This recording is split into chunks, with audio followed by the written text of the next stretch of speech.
हमारे सहयोगी दीपक हमारे साथ जुड़ेंगे, उनसे बात करेंगे तमाम मुद्दों को लेकर के कि किस तरह से ये पूरा परिणाम सामने आया है। दीपक, पूरा परिणाम जो सामने आया है, जिस तरह से रुझान थे, टक्कर फिलहाल कांटे की चल रही है, लेकिन जैसा बताया जा रहा था कि कांग्रेस आगे जाएगी। नहीं, बिल्कुल उत्कर्ष, जिस तरीके से नतीजे सामने आए हैं ऐसा किसी ने भी शायद एक्सपेक्ट नहीं किया था। हालांकि बीजेपी इसको लेकर अपना डिफेंड करी थी, उनका कहना था साफ तौर पे कि वो लोग बहुमत से यहाँ पर सरकार बनाएंगे, लेकिन यहाँ पर जो नतीजे सामने आए हैं उसके बाद बिल्कुल चौंकाने वाले ये नतीजे, एकदम कांटे की टक्कर, नेक टू नेक चल रहा है शुरुआत से लेकर अभी तक मामला। हालांकि शुरुआती रुझानों में कांग्रेस आगे जाती दिखाई दे रही थी, लेकिन उसके बाद बीजेपी ने अच्छा रिकवर किया। जो जब नतीजे आने शुरू हुए तो बीजेपी फिलहाल अभी 29 सीटों पर जीत चुकी है, कांग्रेस 28 सीटों पर, एक सीट से बीजेपी यहाँ पर आगे चल रही है। 6 सीटों के नतीजे अभी आने बाकी हैं और 3 पे भाजपा आगे चल रही है, बाकी पे कांग्रेस आगे चल रही है। तो कुल मिलाकर नतीजे बहुत ही कड़े हैं, एकदम कांटे का मुकाबला इसमें हुआ है। लेकिन जादुई जो आंकड़ा है 36 सीटों का, वहां तक कोई भी पहुंचता हुआ नहीं दिखाई दे रहा है। तो कुल मिलाकर सब इसी जुगत में लगे हैं कि अब कैसे उस जादुई आंकड़े को छुआ जाए ताकि अपनी सरकार का यहाँ पर प्रदेश में गठन किया जा सके। तो ऐसे में मैं 3 निर्दलीय यहाँ पर जीते उनके बारे में बताना चाहूँगा। जो तीनों निर्दलीय यहाँ पर जीते हैं वो कांग्रेस के बागी प्रत्याशी हैं। ऐसे में कांग्रेस पूरी कोशिश करेगी उन प्रत्याशियों को अपने साथ मिलाने के साथ साथ बसपा 3 सीटें यहाँ पर जीती है, इसके साथ ही यूकेडीपी 1 सीट यहाँ पर जीती है। तो कुल मिलाकर देखा जाए तो अब जोड़ तोड़ शुरू होगी सरकार गठन को लेकर, सरकार बनाने को लेकर। लेकिन इस सबके बीच परिणाम खैर जैसे भी रहे, इन सबके बीच जो सबसे बड़ा चौंकाने वाला फैसला आया कहीं ना कहीं, जिससे पूरी भाजपा की पार्टी मायूस हुई थी। जो जनरल खंडूरी, जिसके नाम पर भाजपा ने चुनाव लड़ा था, खंडूरी है जरूर के नारे को लेकर उन्होंने पूरे प्रदेश में चुनाव लड़ा, और निशंक को हटाने के बाद जिस तरीके से खंडूरी को लाया गया था, कहीं ना कहीं जो भ्रष्टाचार के आरोप भाजपा पर लग रहे थे, निशंक पर लग रहे थे, उस पर पर्दा डालने की कोशिश की गई थी खंडूरी के चेहरे के जरिए। लेकिन खंडूरी खुद ये चुनाव हार गए हैं।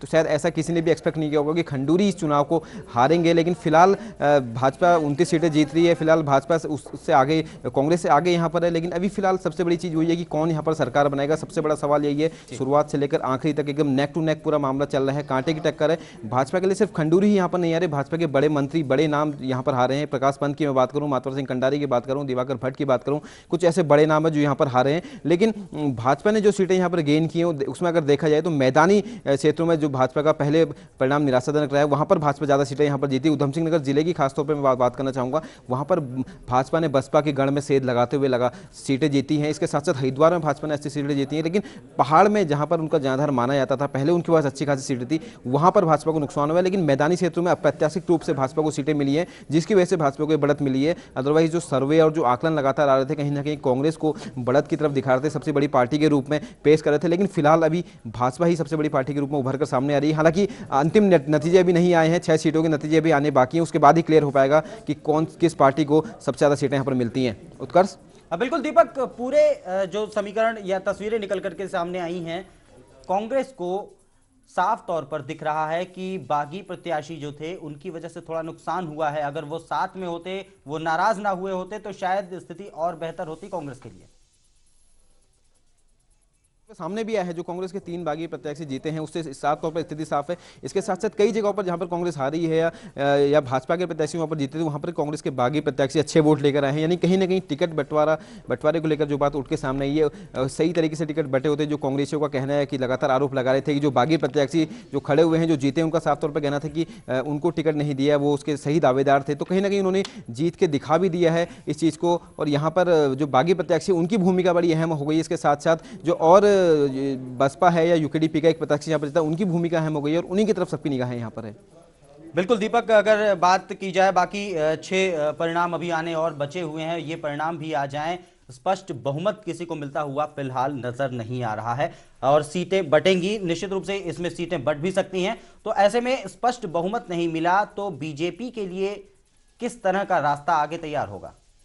नहीं, बिल्कुल स्पष्ट बहुमत तो फिलहाल कहीं किसी को भी मिलता नहीं दिखाई दे रहा है, क्योंकि जो 64 सीटों के नतीजे आए हैं उसमें से भाजपा को 29 सीटें मिली हैं और भाजपा यहाँ पर अभी 3 सीटों में आगे चल रही है। यानी कि कुल मिलाकर देखा जाए तो बहुमत के करीब वो भी नहीं पहुंच रही है। और कांग्रेस की अगर बात करें तो कांग्रेस को 28 सीटें अभी तक मिली है और तकरीबन 3 सीटों पर वो भी यहाँ पर आगे चल रही है, तो वो भी बहुमत की तरफ जाती नहीं दिखाई दे रही। तो कुल मिलाकर एक खिचड़ी से यहाँ पर पकड़ी है और बहुमत का जो जादुई आंकड़ा उसको कोई भी पार्टी यहाँ पर छू नहीं पा रही है। तो ऐसे में कौन यहाँ पर सरकार बनाएगा, इस पर अभी तक संशय बरकरार है। हालांकि दोनों ही पार्टियां के पास बराबर मौका है और उनके पास मौका होगा कि जो निर्दलीय प्रत्याशी या दूसरे बसपा है उनसे गठजोड़ करके यहाँ पर सरकार बनाई जाए। कोई भी इस मौके को हाथ से खोने नहीं देना चाहेगा, लिहाजा दोनों ही पार्टियों ने जोड़ तोड़ शुरू कर दिए किस तरह यहाँ पर सरकार बनाई जाए, निर्दलीयों को अपने पक्ष में किया जाए। जो 3 निर्दलीय जीते, इसके साथ साथ बसपा से अगर कोई कोऑर्डिनेशन बनता है या उनसे बात करके कम से कम 36 का जो जादुई आंकड़ा उसको छुआ जाए।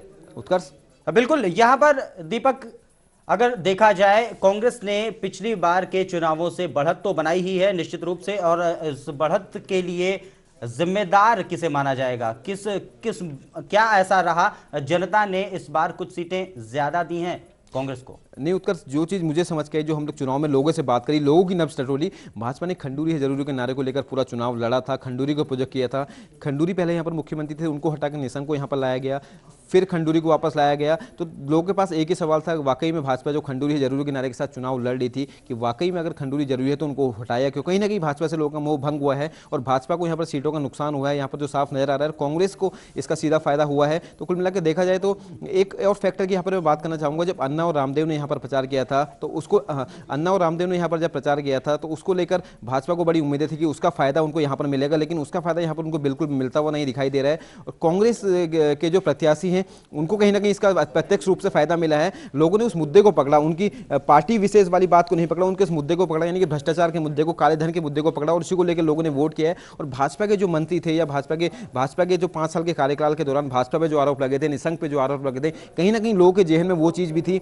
लाइन चुनाव से एन पहले मुख्यमंत्री को बदलना, भले ही भाजपा इसे रणनीति का एक हिस्सा बता रही हो, लेकिन मुख्यमंत्री को बदलना, फिर खंडूरी को वापस से लेके आना, तो ये बड़ी चीज है फिलहाल। लेकिन कुल मिलाकर कांग्रेस इसका फायदा उठा ले जाने में कामयाब हुई है, लेकिन भाजपा की सीटें यहां पर घटी है निश्चित तौर पर। हालांकि फिर भी भाजपा कांग्रेस से एक सीट अभी आगे चल रही है, अंतिम नतीजे अभी आने बाकी है, उसके बाद ही साफ हो जाएगा कि कौन सरकार यहां पर बनाएगा। बिल्कुल दीपक, यहां पर आपको रोकेंगे थोड़ी देर के लिए। फिलहाल एक बड़ी खबर आ रही है, आपको बताएंगे लैंसडाउन से भाजपा के दिलीप सिंह रावत जीते हैं। कांग्रेस की ज्योति रौतेला को उन्होंने हराया है। पौड़ी से कांग्रेस के सुंदरलाल मंदरवाल जीते हैं, भाजपा के घनानंद को यहां पर उन्होंने हराया है। श्रीनगर से कांग्रेस के गणेश गोदियाल ने जीत दर्ज की है, भाजपा के धन सिंह रावत को उन्होंने हराया। लैंसडाउन से भाजपा के दिलीप सिंह रावत ने जीत दर्ज की है और कांग्रेस की ज्योति रौतेला को उन्होंने हराया है। यमकेश्वर से विजया बर्तवाल ने जीत दर्ज की, कांग्रेस की सरोजनी केंतुरा को हराया उन्होंने। वहीं पौड़ी से कांग्रेस के सुंदरलाल मंदरवाल ने जीत दर्ज की है, भाजपा के घनानंद को उन्होंने हराया है।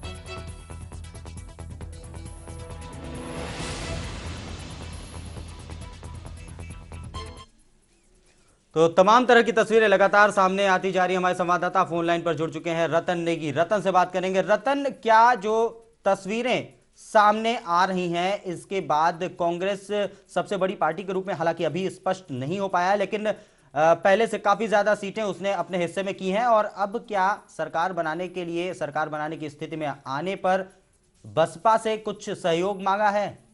देखिए उत्कर्ष, मैं आपको बता दूं कि कांग्रेस की अब से कुछ चंद सेकंडों बाद पत्रकार वार्ता होने जा रही है। एक निजी होटल में पत्रकार वार्ता होगी, इसमें चौधरी, जो कांग्रेस के प्रभारी चौधरी विंस, उनका इंतजार किया जा रहा है। हालांकि वो अभी तक यहाँ पर नहीं पहुंचे।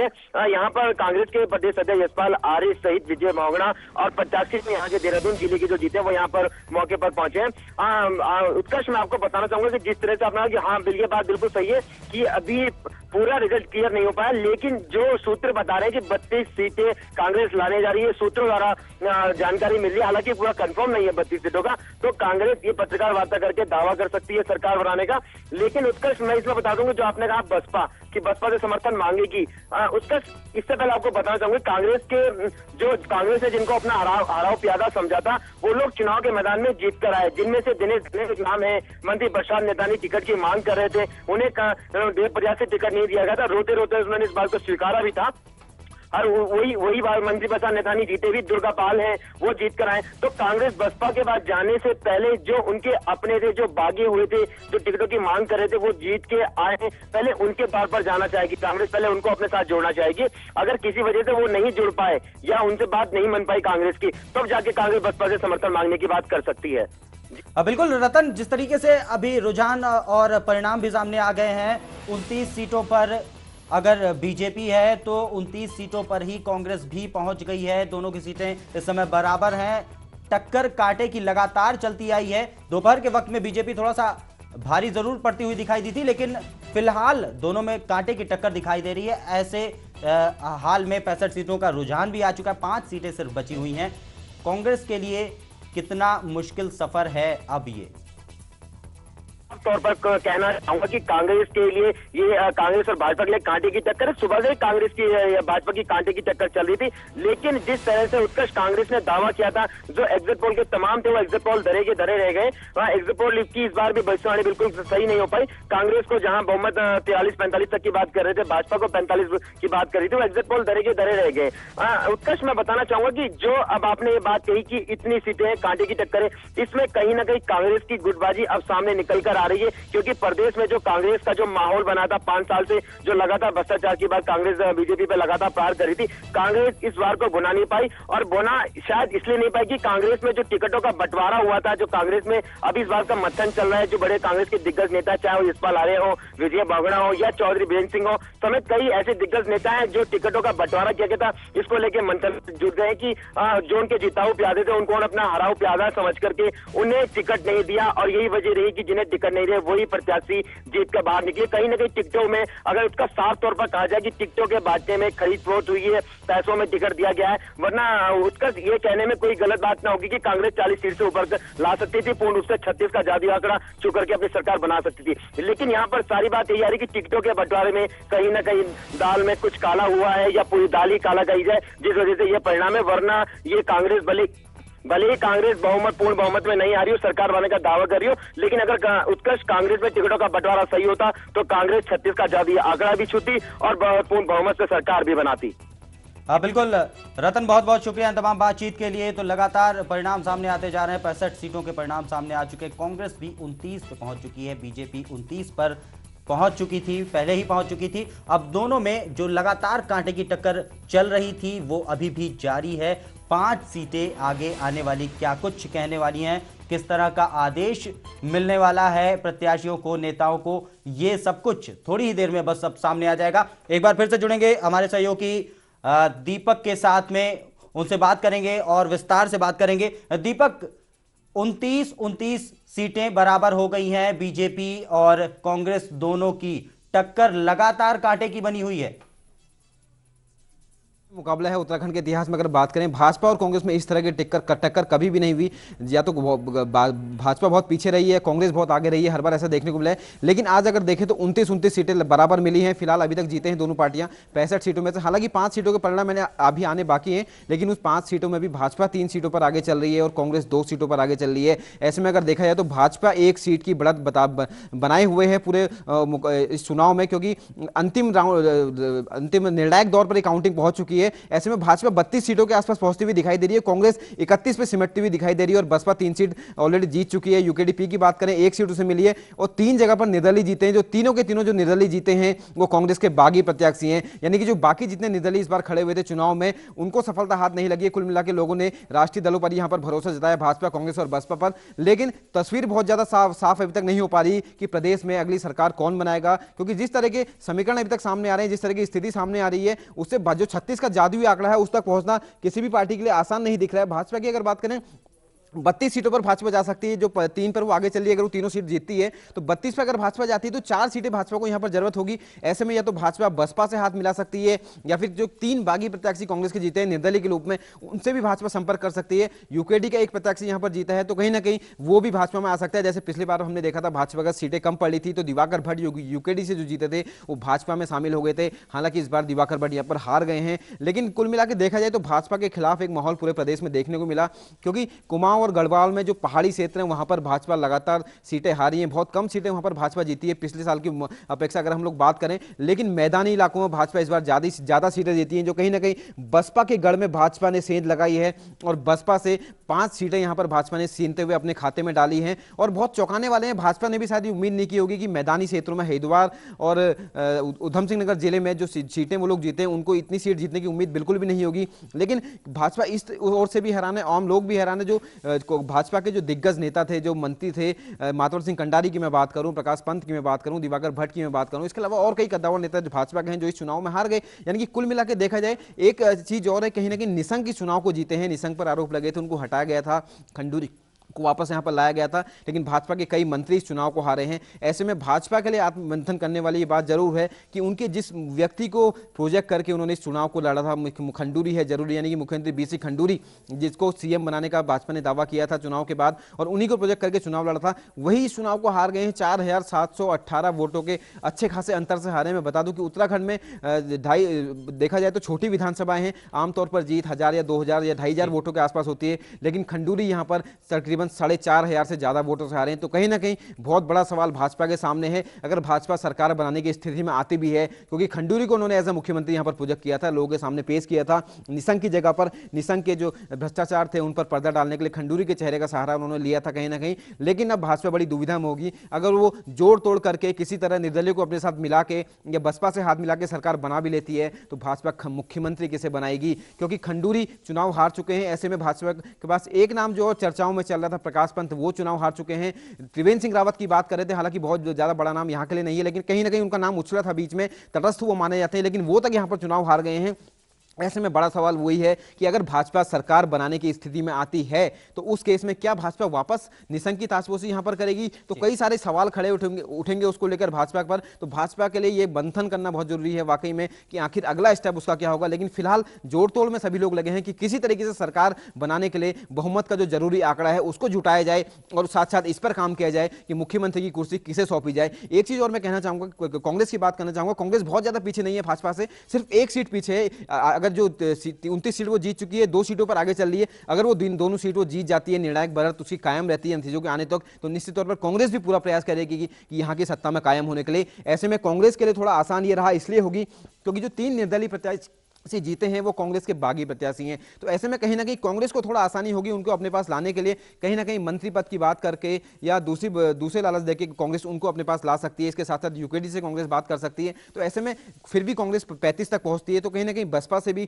कांग्रेस यहां पर हाथ मिला सकती है। लेकिन कुल मिला के देखा जाए तो दोनों ही पार्टियों के लिए राह बड़ी मुश्किल है। ऐसे में सवाल यही उठता है कि प्रदेश में सरकार किसकी बनेगी, इसी को लेकर जोड़ तोड़ जारी है। फिलहाल भाजपा और कांग्रेस दोनों के आला नेताओं की बैठकें जारी हैं, लगातार इसी पर मंथन कर रहे हैं कि किस तरह किस निर्दलियों को अपने पास लेके आया जाए, यूकेडी का जो प्रशासक जीत रहे हैं उनको अपने पास लेके आया जाए, बसपा से हाथ मिलाने के लिए उनसे बात की जाए। लेकिन फिलहाल क्या फाइनल नतीजे हैं वो कुछ देर में सामने आ जाएंगे, उसके बाद ही स्थिति साफ होगी और जो पार्टी के आला नेता तय करेंगे कि आखिर किससे उनको हाथ मिलाना है, अपनी रणनीति का भी वो खुलासा करेंगे। तो फिलहाल जोड़ तोड़ का दौर जारी है। उम्मीद कर रहे हैं कि भाजपा और कांग्रेस में जो कांटे की टक्कर यहां पर देखने को मिली है, सरकार बनाने को लेकर भी दोनों ही पार्टियों ने पूरी ताकत अपनी लगा रखी है कि आखिर में देखना ये रोचक होगा कि कौन सरकार बनाने में यहां पर सफल होता है। उत्कर्ष, बिल्कुल दीपक, रुझानों की बात एक बार फिर से करेंगे। रुझान जब आए थे तो सबने यही कहा था कि कांग्रेस बड़ी पार्टी के रूप में उभरेगी। हालांकि फायदे में अभी भी कांग्रेस है, पिछली बार के चुनावों से काफी ज्यादा फायदा उसे हुआ है। यहां पर कुछ स्थितियां भी सामने आई अभी बीते दिनों में, चाहे वो अन्ना फैक्टर हो, चाहे वो रामदेव का मुद्दा हो, काले धन को लेकर के उनका मुद्दा हो, साफ कहा जा रहा था कि इसका बड़ा फायदा बीजेपी को मिलने वाला है। लेकिन बीजेपी को फायदा मिलने की जगह कांग्रेस को फायदा मिला है, आखिर क्यों? बिल्कुल ये हैरान कर देने वाली बात है, हर किसी ने यही अनुमान लगाया था। और तो और कांग्रेस पार्टी खुद इस बात को लेकर परेशान थी कि जिस तरीके से टीम अन्ना उनके खिलाफ प्रचार कर रही है 5 राज्यों में जहां पर विधानसभा चुनाव होने, तो खुद कांग्रेस इस बात से परेशान थी कि किस तरह उनको यहां से दूर रखा जाए और कांग्रेस अपनी जो सीटें वो चुनाव में उसका प्रदर्शन यहाँ पर निकले। लेकिन जो नतीजे सामने अभी आए हैं, सर्वे और आकलन तमाम आए थे चुनाव से पहले, उसमें भी साफ तौर पर दिखाई दे रहा था कि कांग्रेस बढ़त हासिल कर रही है प्रदेश में। और हालांकि देखा जाए तो कांग्रेस के अगर पिछले साल के मुकाबले देखें तो कहीं ना कहीं कांग्रेस पिछले साल के मुकाबले कांग्रेस ने अपनी सीटें गेन की हैं, कांग्रेस 31 के आसपास यहां पर पहुंचती हुई दिखाई दे रही है। तो कुल मिलाकर देखा जाए तो उसका फायदा बीजेपी को तो नहीं मिला, लेकिन कांग्रेस यहां पर गेन कर ले गई। मुझे इसके पीछे एक वजह लगती है क्योंकि विधानसभा चुनाव है, प्रदेश की सरकार यहां पर बनी थी। ऐसे में लोगों ने जो प्रदेश में जो भ्रष्टाचार था, प्रदेश में जो भ्रष्ट नेता थे, उनको सबक सिखाने के लिए, भ्रष्टाचार जो यहां पर भाजपा सरकार में हुआ था उसको ध्यान में रखकर लोगों ने वोटिंग की है, जिस हिसाब से भाजपा अपनी सीटें हारी है। भाजपा के जो कद्दावर मंत्री थे, कद्दावर नेता थे, वो यहां पर चुनाव हारे हैं। लेकिन भाजपा इतनी सीटें उसके बावजूद भी लेके आ गई, बहुत ज्यादा नुकसान भाजपा को नहीं हुआ। इसके पीछे में एक वजह मेरे समझ में जो आती है, कहीं ना कहीं भाजपा भी इसको लेकर हैरान है कि मैदान में जो इस बार वो ज्यादा सीटें जीती है, जहां पर उसने उम्मीद भी नहीं की थी कि उधम सिंह नगर जिले में, हरिद्वार जिले में वो इतनी सीटें जीत जाएंगी कि अपनी जो पोजीशन है उसको ठीक, अपनी स्थिति को ठीक ठाक उन्होंने सुधार कर लिया है, वरना भाजपा 24 या 25 के आंकड़े में सिमट कर यहां पर रह जाती। और हमने भी जो सर्वे पहले दिखाया था, नेटवर्क 10 का जो सर्वे था, मतदाताओं से हमने लगातार बात की थी 30 जनवरी के बाद से, तो हमने वही दिखाया था कि कांग्रेस 31 प्लस यहां पर जा रही है। और अभी जो आकलन हमारा था एकदम सटीक बैठता हुआ दिखाई दे रहा है, क्योंकि कांग्रेस 29 सीटें जीत चुकी है, 2 सीटों पर आगे चल रही है। ऐसे में कांग्रेस 31 के आंकड़े के आसपास ही सिमटती हुई नजर आ रही है। भाजपा की मैं बात करूं, अगर भाजपा की मैदानी सीटों को छोड़ दें, जो भारी उलटफेर हुआ है उन सीटों पर, अप्रत्याशित रूप से भाजपा वो सीटें जीती है, तो भाजपा भी 23 या 24 या मैक्सिमम 25 सीटों पर सिमटकर यहां पर रह जाती, जो हमने यहां पर सर्वे दिखाया था। बसपा की बात करूं, बसपा को अच्छा खासा लॉस इस चुनाव में हुआ है। 8 सीटों के बाद बसपा को नुकसान हमने दिखाया था, जाहिर तौर पर बसपा को यहां पर नुकसान हुआ है। हाथी कोशिश की थी मायावती ने कि हाथी को इस बार पहाड़ पर चढ़ाया जाए, क्योंकि उससे पहले उनके पास 7 सीटें थी, पिछले विधानसभा चुनाव में इनके पास 8 सीटें थी। इस बार उनका प्रयास था कि अपनी सीटों की संख्या को 10 या 12 किया जाए, लेकिन बसपा इसमें नाकाम हुई है। जिस तरीके से यूपी में बसपा को मुंह की खानी पड़ी है, उसी तरीके से यहां पर हाथी पहाड़ में चलने में असफल रहा है। और कहीं ना कहीं मैदान में भी जो उनकी परंपरागत सीटें थी, जहां पर उनके कई विधायक लगातार जीते थे, मैं सितारगंज से नारायणपाल की यहां पर बात करना चाहूंगा, लगातार पिछले 2 विधानसभा चुनाव से वहां से वो जीत रहे थे, उनका गढ़ वो माना जाता था, कहा जाता था कि वहां से चुनाव उनको हराना असंभव है, लेकिन भाजपा ने वहां पर वो चुनाव जीता है नारायणपाल से, वो भी अच्छे खासे अंतर से। तो कुल मिलाकर देख सकते हैं कि बसपा अपना जनाधार खोती जा रही है और बसपा सिमटकर 3 सीटों पर यहां पर आ गई है। सपा की मैं बात थोड़ा करना चाहूंगा, हालांकि सपा का खाता पे उत्तराखंड बनने के दिन से ही कभी उत्तराखंड में नहीं खुल पाया है, आज भी वही स्थिति है। हल्द्वानी में सिर्फ एक उनका प्रत्याशी में बात करूंगा, अब्दुल मतीन सिद्दीकी तकरीबन 14,000 के आसपास वोट लाने में सफल जरूर हुए हैं, लेकिन पिछली बार की अपेक्षा जो 18,000 वोट उन्हें मिले थे, उसके हिसाब से इस बार वोट परसेंटेज उनका कम हुआ है। तो सपा तो फिलहाल कहीं मुकाबले में नहीं थी, शून्य के शून्य है लगातार जब से उत्तराखंड राज्य का गठन हुआ है। ऐसे में बस 2 ही विकल्प लोगों के पास थे, या तो भाजपा या कांग्रेस, क्योंकि यूकेडी की अगर हम लोग बात करें तो यूकेडी चुनाव से एंड पहले यूकेडी में 2 धड़े हो गए थे। यूकेडी में आपसी गुटबाजी खुलकर सामने आई थी, जिसके बाद एक छोटी सी पार्टी पैदा होने से पहले ही खत्म हो गई, यानी कि जो अपने जिस पार्टी को क्षेत्रीय मुद्दों को लेकर आगे जाना था, इसी चीज के लिए उसका गठन हुआ था, वही पार्टी खुद अपने फायदे के लिए उसके नेता लड़ बैठते थे, और उसके नतीजा ये हुआ कि यूकेडी 2 धड़ों में बैठी, जिसके बाद आज स्थिति यह है कि यूकेडी 1 सीट पर सिमट के रह गई है और बाकी जगह पर यूकेडी के प्रत्याशियों की जमानत तक जब्त हो रही है। ऐसी स्थिति, ऐसी खबरें जो हमारे पास आ रही है शुरुआती तौर पर।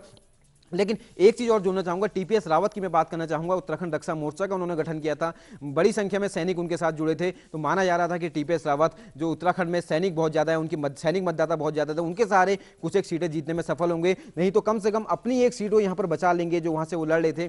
लेकिन टीपीएस रावत खुद अपनी सीट भी हार गए, तो अंदाजा लगाया जा सकता है कि कहीं ना कहीं जो आम जनता है उसने महसूस किया कि उनके पास दूसरा कोई विकल्प नहीं है राष्ट्रीय पार्टी के अलावा, भाजपा और कांग्रेस, और फिर उन्होंने वही वोट किया। ऐसे में दोनों ही पार्टियां फिलहाल टक्कर में आती दिखाई दे रही। कुछ देर में स्थिति साफ हो जाएगी, 15-20 मिनट या आधे घंटे में, कि किस पार्टी को आधिकारिक रूप से कितनी सीटें मिलती हैं। लेकिन अभी तक जो स्थिति बन रही है कि भाजपा 32 सीटों पर आती दिखाई दे रही है और कांग्रेस 31 सीटों पर आती दिखाई दे रही है। अब सारा से खेल है कुर्सी का, सरकार बनाने का, और उसी को लेकर जोड़तोड़ यहां पर शुरू हो गई है। उत्कर्ष। हाँ बिल्कुल दीपक, बीजेपी की बात अगर की जाए तो बीजेपी के बड़े नेताओं को हार का सामना भी करना पड़ा है। जहां पर उम्मीद नहीं थी कि बीजेपी जीतेगी, वहां पर बीजेपी ने जीत भी दर्ज की है हालांकि, लेकिन उन्हें हार का, बड़े नेताओं को बात की जाए, खंडूड़ी को हार का सामना करना पड़ा, मातवर सिंह कंडारी को हार का सामना करना पड़ा, प्रकाश पंत, ये सारे बड़े नाम हैं बीजेपी से जिन्हें हार का सामना करना पड़ा। आखिर इन बड़े नेताओं को हार का क्यों सामना करना पड़ा? छोटे नेता भी थे हार के लिए। नहीं, बिल्कुल, मैं एक चीज़ कहना चाहूँगा इस बात से पहले कि मैं खंडूरी की जो हार है ये आज की मेरे ख्याल से जो 5 राज्यों में जो विधानसभा चुनाव हुए हैं, जो भी परिणाम सामने आए हैं, खंडूरी का जो रिजल्ट कोटद्वार में सामने आया है, जो 4,718 वोट से वो हारे हैं, वो परिणाम सबसे ज़्यादा चौंकाने वाला है, क्योंकि शायद जो 5 राज्यों में विधानसभा चुनाव हुए थे उसके बाद लगा था कि उत्तराखंड के चुनाव में खंडूरी है जरूरी प्रोजेक्ट किया गया था, खंडूरी अपनी सीट आसानी से निकाल लेंगे।